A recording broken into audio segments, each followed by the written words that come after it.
Приветствую! В очередной раз я включаю камеру для того, чтобы взять вас с собой в уникальное место. Для того, чтобы поделиться впечатлениями. В этот раз мы забрались практически на край земли. Осторожней, Димон! Вставай! Ого! Реально край земли.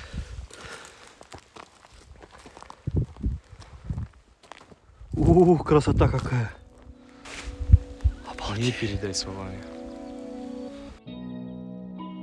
Древний каньон. Какой невероятный пейзаж и ландшафт. Это место находится почти на границе с Китаем. Собравшись утром, мы отправились за приключениями в это таинственное место. Кстати, даже дорога сюда впечатлила. Для меня, всю жизнь просидевшего в лесу, пейзажи просто внеземные. В этом путешествии меня, как всегда, поддержал Сергей. Он турист бывалый и с радостью познакомит меня с этим местом. Каньон начал формирование около 25 миллионов лет назад. Тогда на этом месте было огромное озеро. Потом вода из озера ушла. Осталась речка, которая прорезала в мягких осадочных породах бывшего озера глубокое ущелье.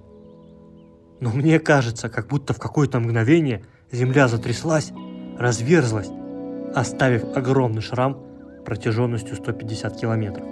Да, именно такой длины этот каньон. Сильные ветра и воды за многие тысячелетия разрушили когда-то высокие ее берега и превратили их в причудливые склоны. При ширине каньона от 20 до 80 метров высота отвесных склонов достигает 150-300 метров.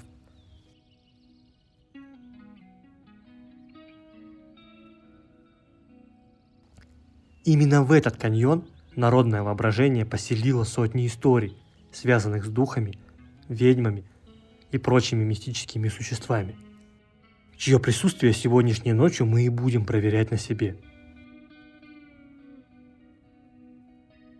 Но пока нас встречает маленький грызун, любопытно наблюдая за проходящими туристами. И хищная птица, кружа над его головой, пытаясь пообедать маленьким зверьком.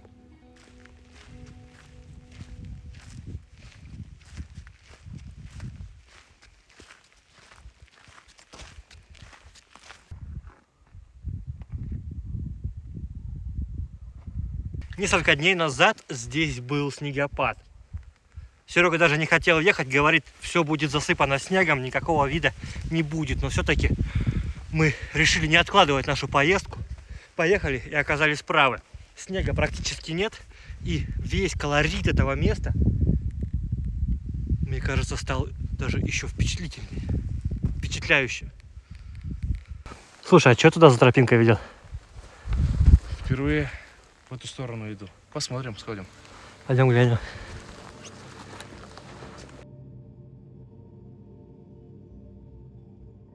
Основной маршрут туристический идет туда вниз. Но у нас полным-полно времени, и мы решили детально изучить всякие мелочи, на которые вот даже Серега не обращал раньше внимания. А он был здесь уже не один раз. И, по-моему, даже зимой, да? И даже зимой, да. Не, слушай, ну такая тропинка уверенная, но следов немного. Такое ощущение, как будто она от потока воды или сель, может быть, сходил какой-то здесь.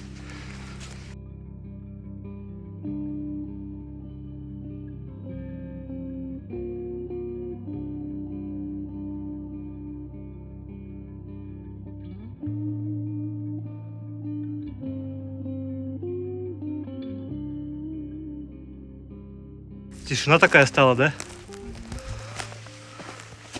Там тупик. Смотри, сверху прямо в расщелине застряли камни, которые в любую минуту могут свалиться прямо нам на голову. Такое маловероятно на самом деле, потому что они здесь вполне возможно, что миллион лет уже так висят. А может быть и всего пару, я не знаю. Но мне кажется, находиться здесь, пока нет дождя, вполне не опасно. Это песчаник. И когда пойдет дождь, вполне возможно, что края этих камней будут размыты. расщелина станет еще больше, и камни обвалятся вниз мощным селем.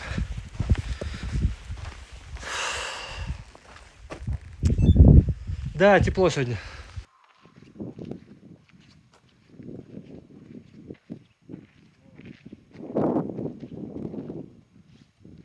А вот следующее опасное место. Легенда говорит о том, что человек с плохой, нечистой совестью не сможет здесь пройти. Указатель даже повесили, что остановка запрещена. Опасное место, в любой момент эти скалы могут обрушиться. Но это единственная дорога к воде. Вы здесь прятались от дождя? Самое безопасное место. Чтобы водичка нас не намочила, спрячемся под теми большими камнями, которые могут сейчас размыть. Вот так и было. Вот, а вот, кстати, обратите внимание на мусорки. Как только мы сюда зашли, я обратил внимание на железные мусорки и сразу подумал, было бы прикольно, если бы они были в каменном стиле. И буквально через 100 метров нам попалась мусорка как раз-таки каменная. А вот здесь вот можно видеть сразу две. Вот смотрите, какая из них вам нравится больше. Я это даже не заметил, кстати. Вот так и должно быть. Видишь? Мусора нету, значит, за этим местом следят. И при этом мусорка выглядит очень колоритно и не портит общий пейзаж. Вот это место на самом деле дичайше опасное во время дождя, потому что моментально может сойти сель и пронестись просто грандиозным мощным потоком по всему этому каньону и унести с собой не одну жизнь. Так, по-моему, и было, да, уже? Да. Несколько раз сель проходила. Школьники пострадали. У входа поэтому стоят таблички, что если что, сразу забирайтесь на высоту. Но в дождливую погоду, я думаю, что сюда людей не пускают на входе. Стоит охрана, хотя, опять же, знаешь, можно с другой стороны какой-нибудь подъехать. Они же не могут огородить весь каньон. Поэтому, конечно, надо быть благоразумным самим и не лезть опасности прямо в глотку. Я думаю, что с нами ничего такого не случится. Все-таки мы сюда пришли не для того, чтобы искушать стихию, а позлить немного духов. Точнее, проверить их существование. Хотя, знаешь, все может быть совсем не так уж и объективно. Возможно, что духи просто сжалятся над нами, подыграют нам и не проявят себя. И мы уйдем отсюда живыми и здоровыми, а следующего нерадивого путника они утащат в расщелину к другим мертвым. А вот и та самая река, которая занималась дизайном этого места. Кажется, что вокруг нас довольно пустынно, но это не так. Нас окружает 1500 видов растений, разнообразие млекопитающих и больше 100 видов птиц.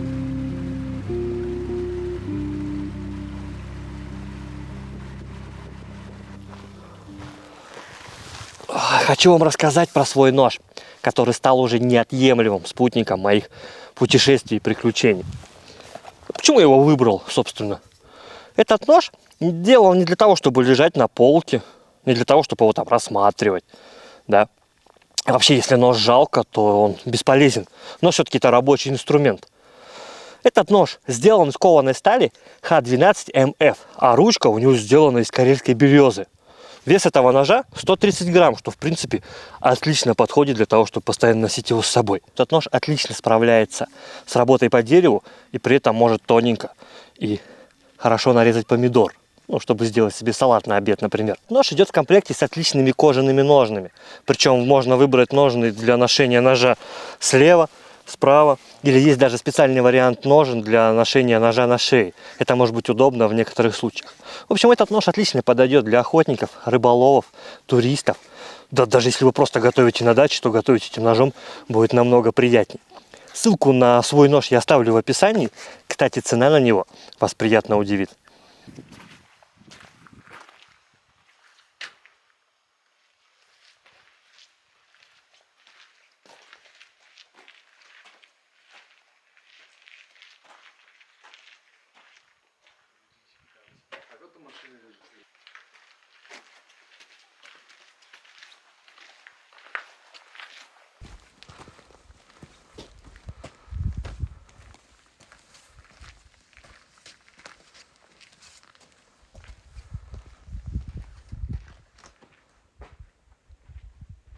Грандиозность этого места, конечно, будоражит сознание.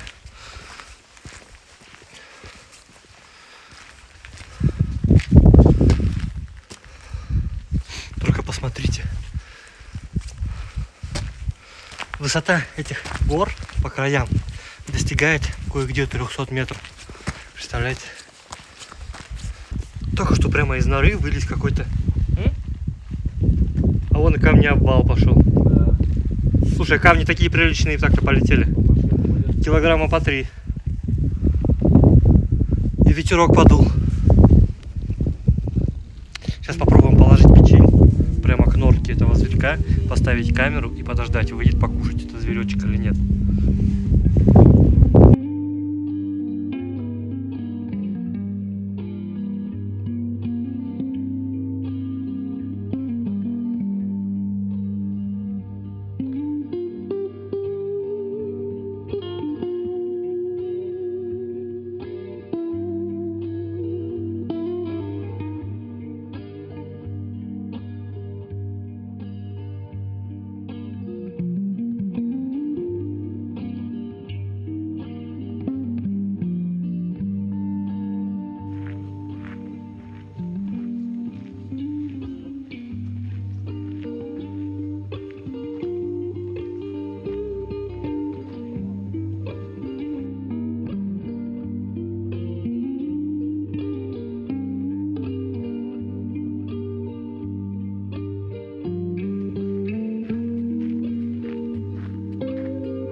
Да, близко к краю лучше, конечно, не подходить.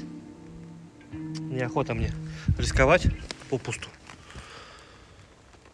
Место здесь довольно небезопасное наверху.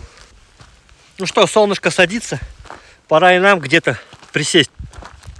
В общем, взяли с собой палатку с печкой. В планах вообще где-то вот здесь вот наверху каньона ее поставить. Мы обратились к местным работникам этого национального парка. И они разрешили палатку ставить здесь.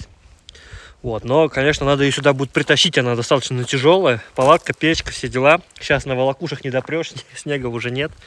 Все придется нести на себе. Но ночью будет холодно, определенно температура опустится меньше 0 градуса.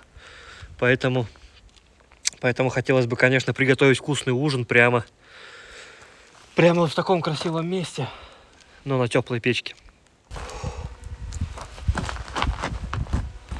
Не, боюсь, нога соскользнет. Улечу вниз.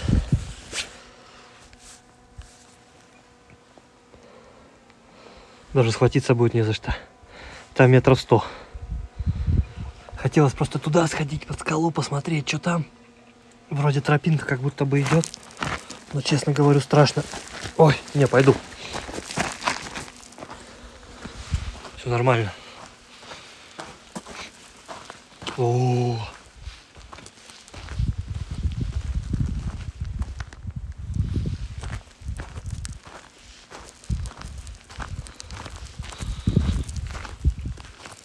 Вот она скала, на которой мы запускали дроны. Вот она снизу, сейчас Серега наверху получается. Ну а здесь уже, кстати, более-менее безопасно внизу.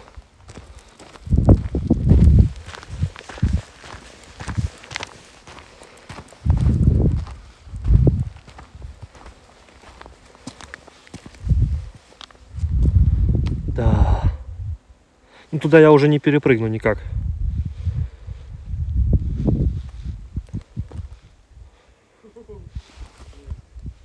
Здесь уже довольно опасные края. О, солнышко заходит.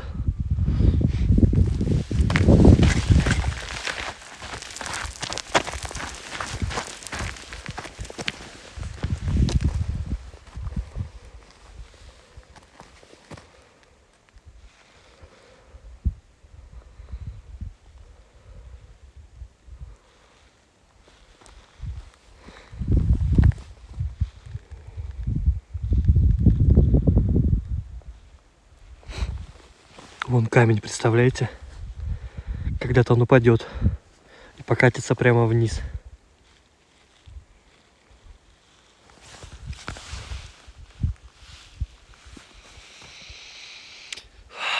Не знаю, сейчас будем разбираться с палаткой, уже холодно сильно. Мы полдня с собой проносили теплые вещи. И когда шли на второй круг, вещи оставили уже в машине теплые. Думали, сейчас по-быстренькому здесь поснимаем сверху, посмотрим еще и вернемся. Но затянулось, как всегда, все.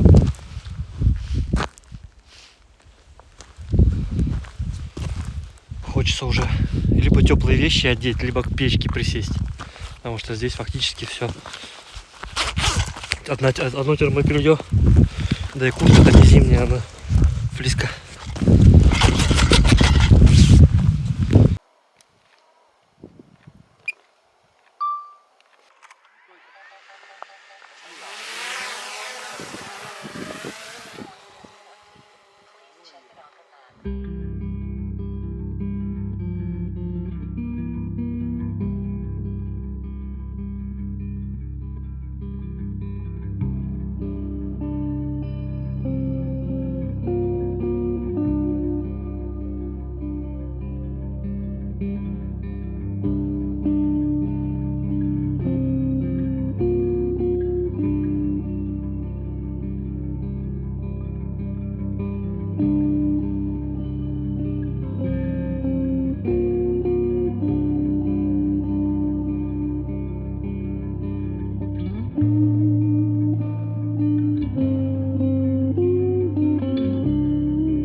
Доперли мы все вещи, правдами неправдами. Сейчас будем ставить палатку и уже, пока, короче, все это дело организовывали, уже согрелись, если честно. Да, мне кажется, и ветерок подстих. Да. Так.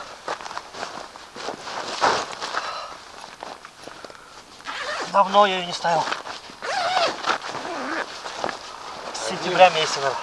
Движением руки, да, сейчас появится палатка. Да. Чем достать, приготовить. Что нужно?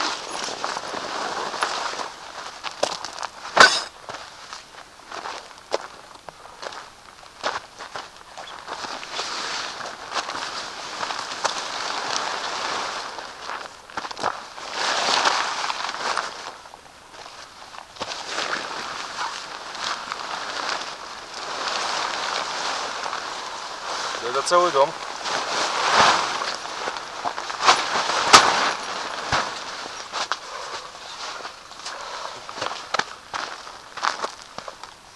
Готово.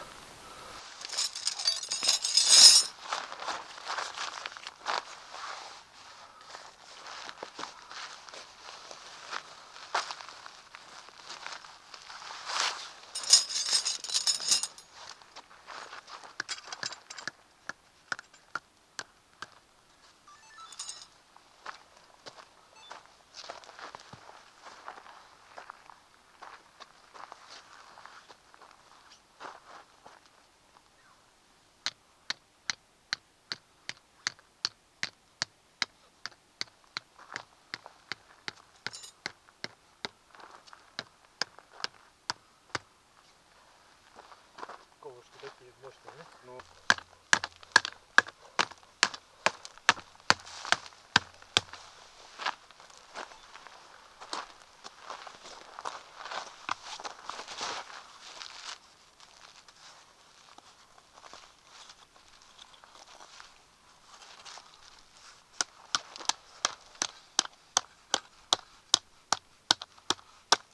Камень, что ли?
туда-сюда ходим, вернулся.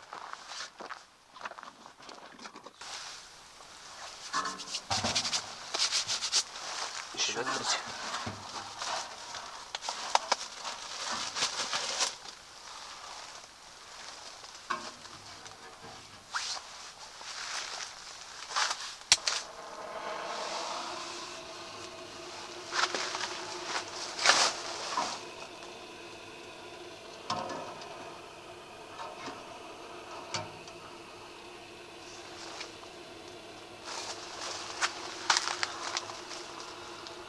Лишь бы баллон не опрокинулся, газовая горелка не вылетела.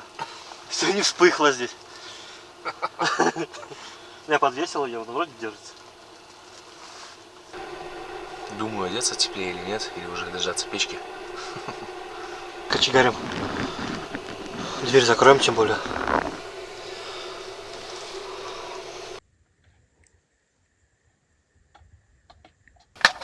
Печки, невероятный жар идет. Это с горчицей, приправка. И да, горчица плюс приправа такая мощненькая. Будет очень вкусно. Чаще сама эту приправу делает, крутит. Ее когда с чем смешиваем с мясом, обалденно. Сейчас.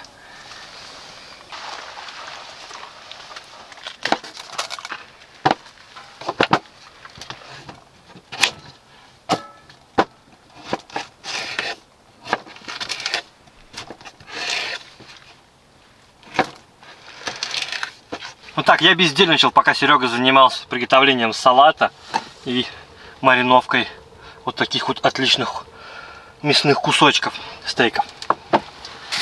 Ну, теперь, чтобы немножко наверстать, я займусь гарниром. Такую вот замечательную картошку мы будем запекать прямо в печке.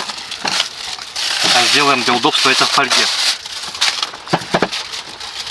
Так, вот картошку в фольгу. Можно и так просто, конечно, по-дедовски. Но в фольге практичнее получается. Меньше картошки сгорает, во-первых, если вдруг передержать. И руки потом чистые, не в угле получаются. Так.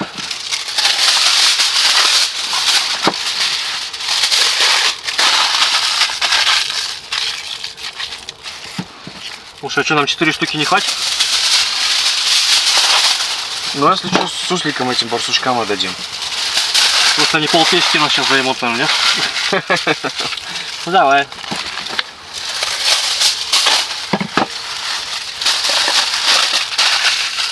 Какое настроение хорошее сегодня.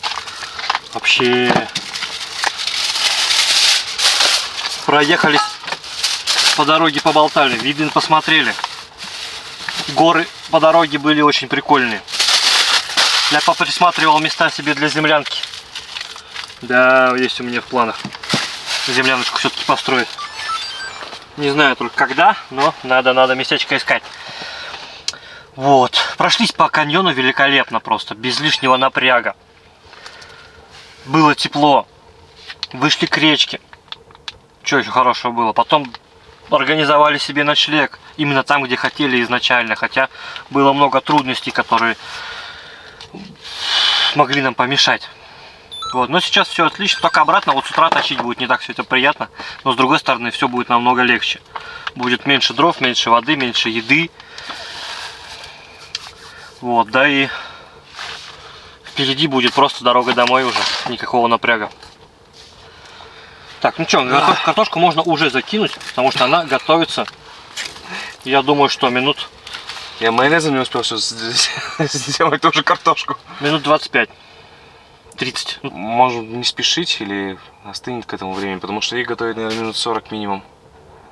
Давай.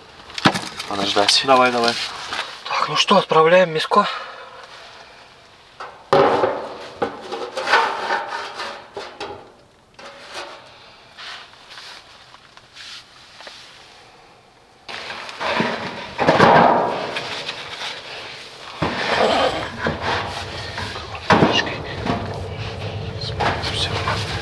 Масло сюда попало.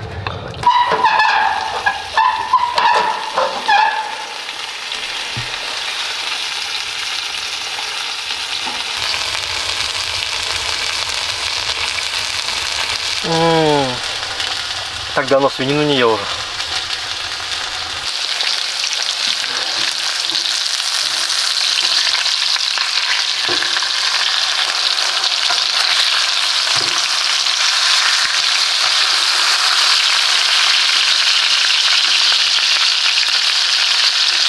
Мы его достанем, у нас нету ничего металлического. Да зачем доставать? Картошку всегда забывают в углях, просто она сгорает. Готово. Да ё-моё. Надо что-то надо металлическое пойти искать. Нет, тут не пролазит уже все, Дим. Пошел я за путями какими-нибудь. Да, есть. Во-во-во. Есть. Металлическим газовым баллоном можно подтолкнуть. Давай. Добавим жару. Добавим огня.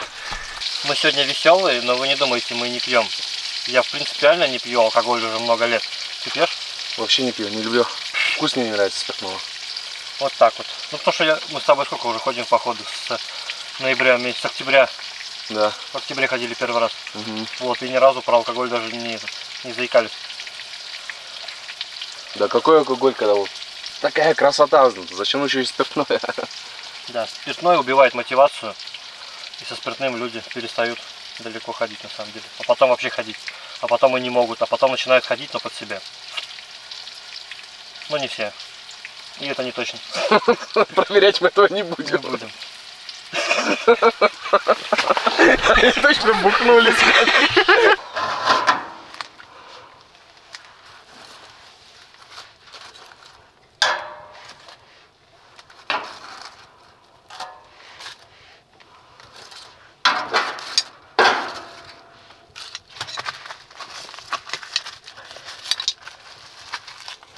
Играл в горячую картошку?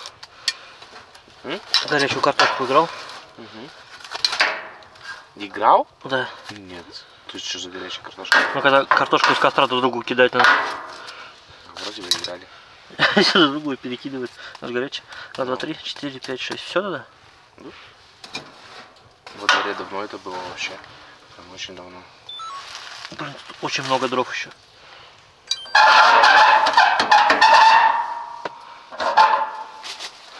Мне кажется, даже вот этого хватит.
Печеная картошечка.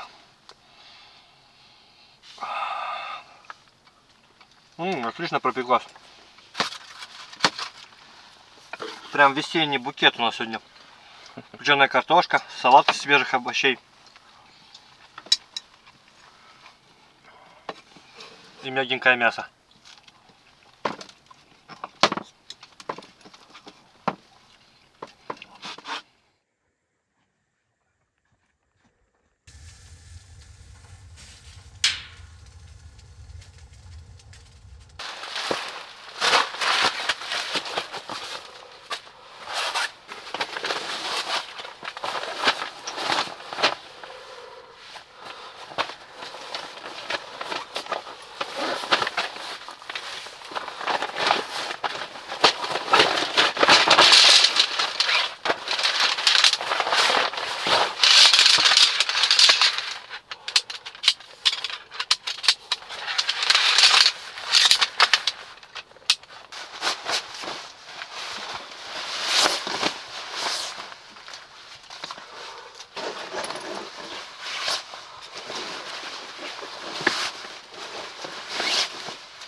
общем, ложимся спать.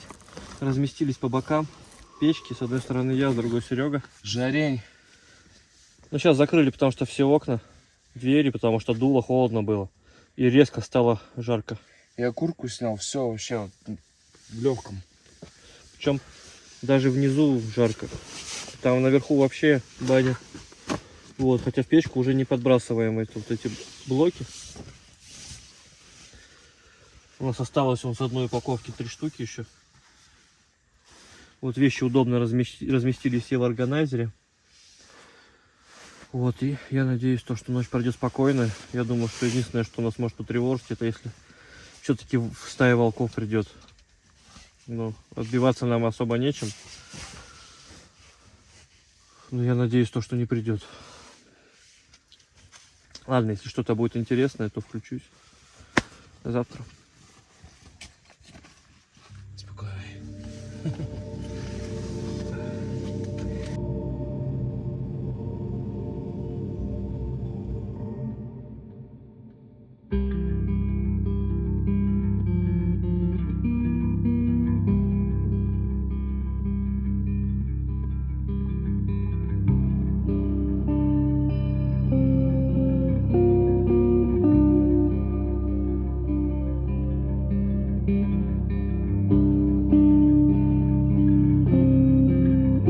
Доброе утро.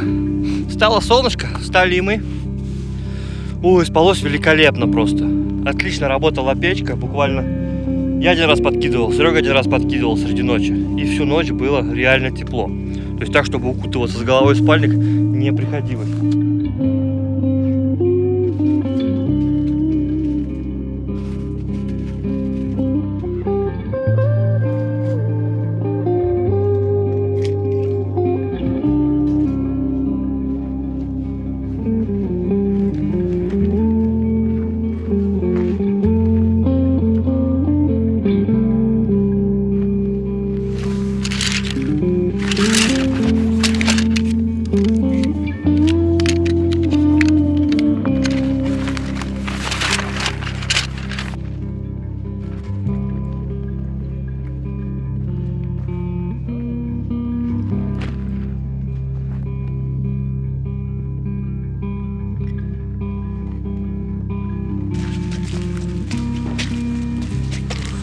Это единственный момент тяжелый нести.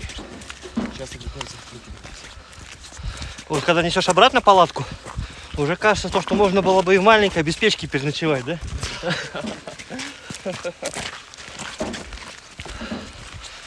Вот, ну ничего, нам немного осталось, метров 500, наверное. И все. А так мы примерно каждые метров 150 меняем руки. И нормально. Спустились опять в каньон. Серега все-таки хочет покормить этого грызуна. Сейчас увидели, как он выбежал из норки. Серега взял немного еды, сейчас хочет положить и посмотреть, как будет. Ну, снять точнее, как бурундук этот будет кушать. Так, ну что, будем, ладно, мы кормить бурундука или этого, как его зовут, суслика. Огромное спасибо, что составили нам компанию. Пока, до новых встреч, до новых приключений.